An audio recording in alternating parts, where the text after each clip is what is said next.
The worst part of my last year and a half came just before I was fully vaccinated. My dad had a health scare. And when I say it like that, you should know that he's okay now.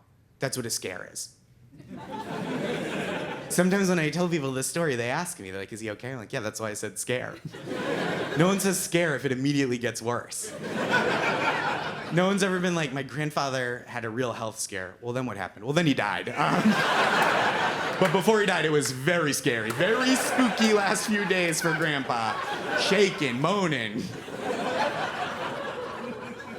Pop, are you turning into a zombie?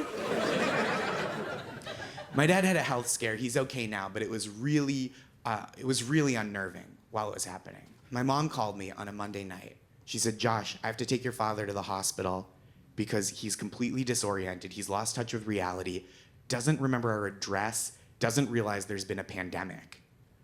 And I was like, oh no.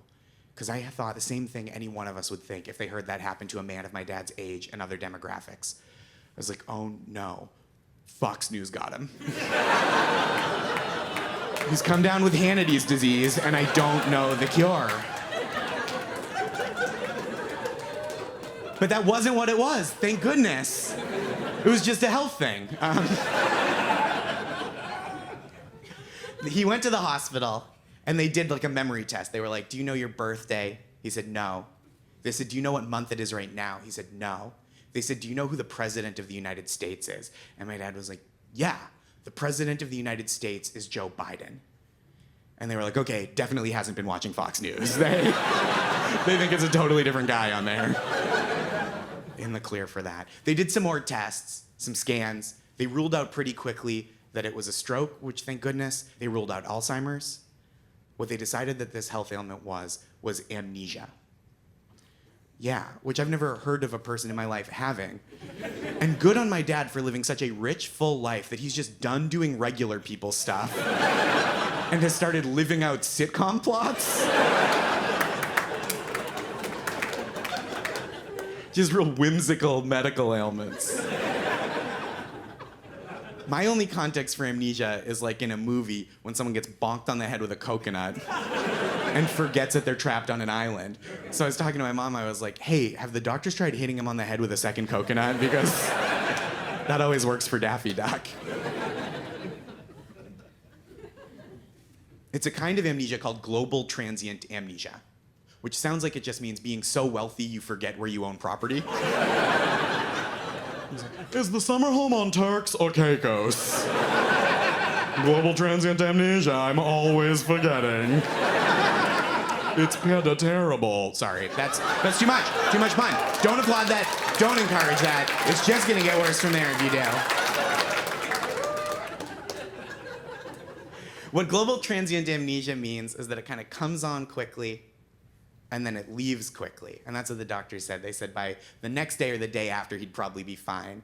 And that just sounds kind of fun, doesn't it? That's like a bender without the nausea and apologizing. That's like hospital sober is what that is. So I was running down this whole story for a friend, and I told her the last thing that I learned from the doctors, which is that they don't know what causes this. But sometimes it's concurrent with a serious migraine, so they think it might be related.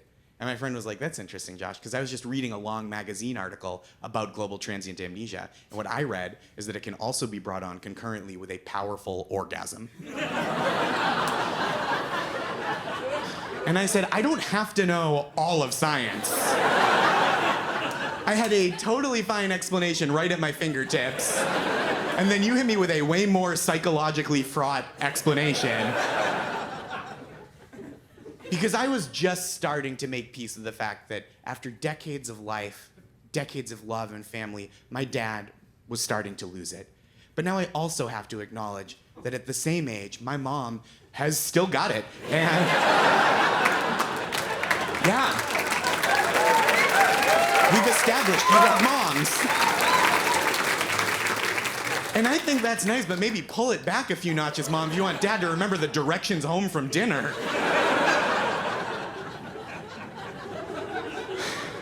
My mom doesn't love when I tell that story, despite the incredibly flattering light it paints her in. My dad has no recollection I've ever said this to anyone, so it's fine. We're fine.